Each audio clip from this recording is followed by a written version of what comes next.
Right now, somewhere in the Pacific, a U.S. aircraft carrier is carrying enough firepower to destroy enemy aircraft and stop incoming missiles. Enemies don't fear these ships because of their size or their nuclear reactors. They fear a missile that can reach out 300 miles and a stealth jet that hunts warships without ever being seen. Here are the 5 weapons that make a carrier truly unstoppable. Subscribe now for more breakdowns exactly like this. Number 5. Phalanx Close-in Weapon System. Let's start with the weapon nobody wants to need, but everybody's grateful to have. The Phalanx is the carrier's panic button, the final wall standing between the ship and a missile that somehow survived every other defensive layer thrown at it. You can spot it by the white dome sitting on deck. That simple shape hides one of the most ruthless last resort systems ever built for a warship. Phalanx is a radar-guided 20mm Gatling gun with exactly one job: destroy incoming threats at the last possible moment. It fires 4,500 rounds per minute. An incoming missile or drone gets shredded in seconds. There's no deliberation, no waiting. It locks on, it tracks, and it fires. That's why it's been trusted on American warships since 1980, and why over 24 navies worldwide have chosen to put it on their ships. It proved its value in the Persian Gulf during Operation Desert Storm, where Navy ships used it to intercept Iraqi Silkworm missiles. More. Recently, U.S. destroyers in the Red Sea activated Phalanx against Houthi drone swarms in 2023 and 2024, exactly the kind of cheap, high-volume threat it was designed to kill. But here's what most people miss. A carrier isn't just protecting a hull. It's protecting thousands of crew members, a flight deck packed with combat aircraft, billions of dollars in munitions, fuel systems, and command infrastructure that can't be replaced at sea.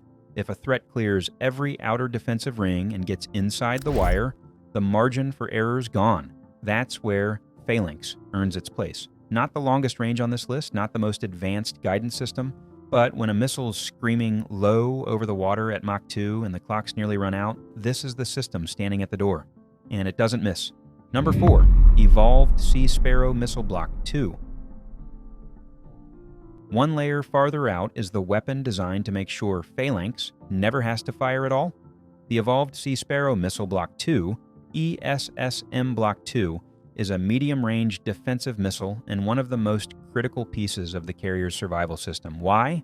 Because it gives the fleet breathing room before the fight ever reaches close range. Modern anti-ship missiles don't announce themselves from high altitude. They come in low, fast, and in coordinated groups. Some skim just above the wave tops to stay under radar coverage. Some pull hard maneuvers in the final seconds of their approach. That's not a hypothetical. That's exactly how Russian-designed Kh-35 missiles and Chinese YJ-12S are built to operate. ESSM Block 2 was built specifically for that kind of threat. It can engage aircraft, cruise missiles, and drones out to 30 miles. And it does it using active radar guidance, meaning it handles more of the engagement on its own without leaning on the ship's radar the entire way to the target.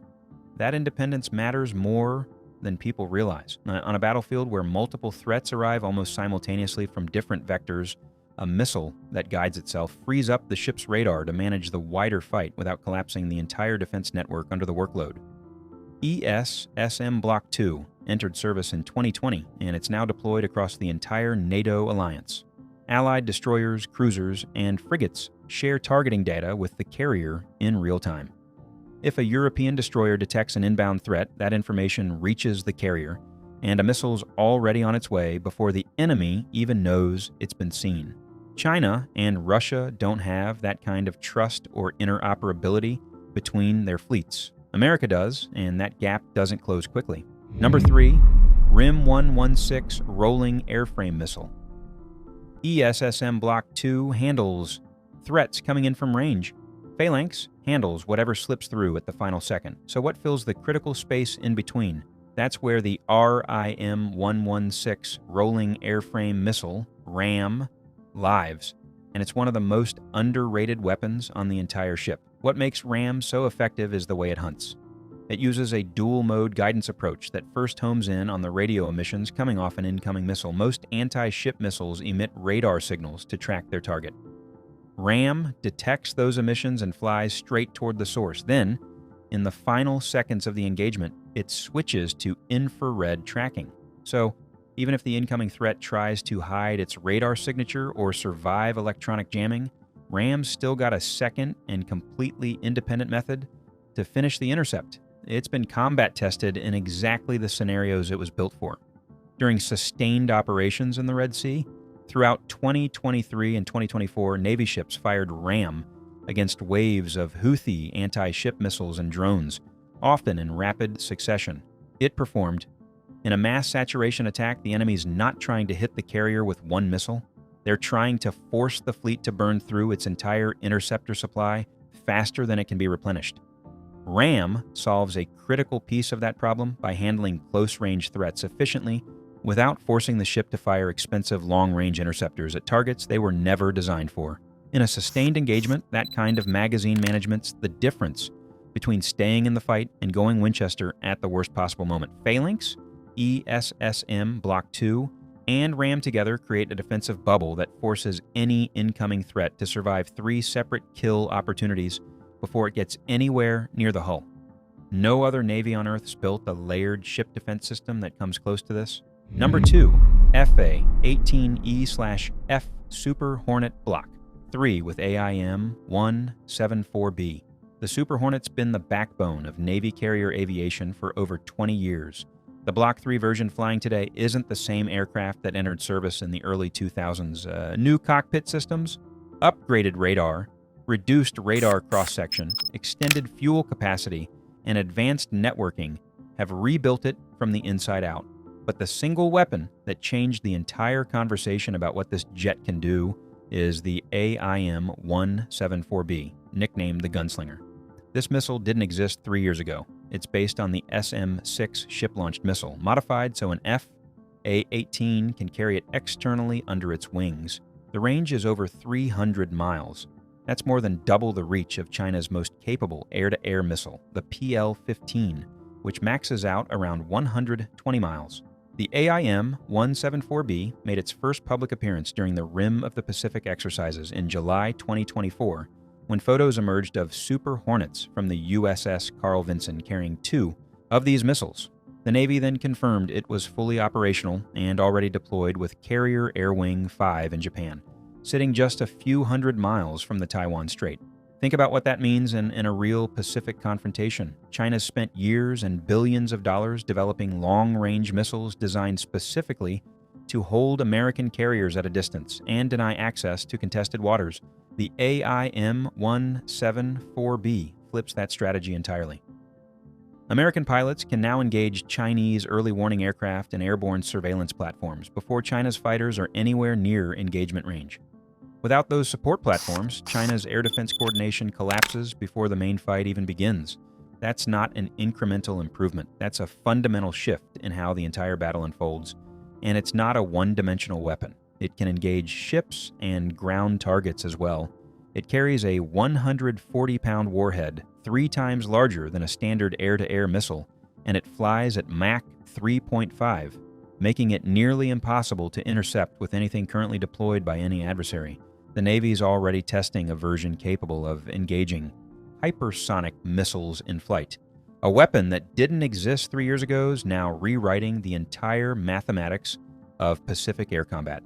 Number 1, F-35C Lightning II with LRASM. At the top of the list is the combination that best represents exactly where carrier warfare is heading. The F-35C. Lightning II isn't just a fighter jet, it's a stealth strike platform, a networked sensor node, a battle manager for the entire air wing and the most capable carrier-based aircraft ever built. When it carries the AGM-158C long-range anti-ship missile, the LRASM, it becomes the most lethal anti-surface weapon in the carrier air wing and arguably in any Navy in the world. What separates LRASM from every other anti-ship missile is how it operates in a contested environment. It doesn't require GPS. It doesn't need clean conditions. It uses onboard infrared sensors and autonomous targeting logic to identify and classify enemy warships, even inside a dense electronic warfare battlespace where jamming, deception, and signal noise are all part of the plan. If the enemy tries to confuse it, it adapts and keeps hunting. The USS George. Washington deployed with F-35Cs carrying LRASM during the Talisman Sabre exercises in July 2025, the first time this combination was demonstrated in a live multinational exercise. Australia, the UK, and Japan all watched as American F-35s showed they could hunt and destroy surface targets without ever being detected.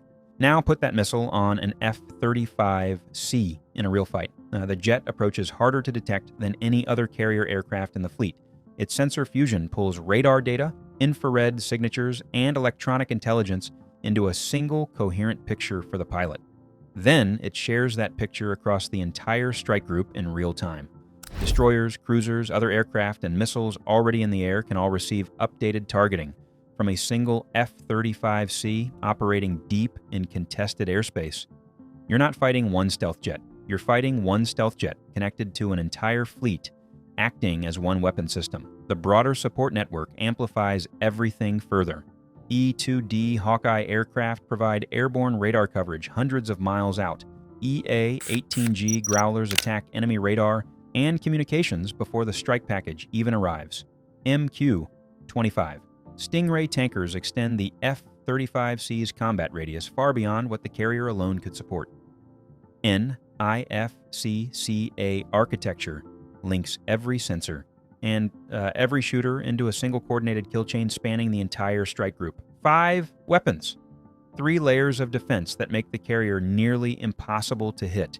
2 offensive systems that let it reach out and destroy enemies before they even know the fight started. If you found this valuable, smash that like button, subscribe, and drop a comment telling us which of these 5 you think is the most dangerous.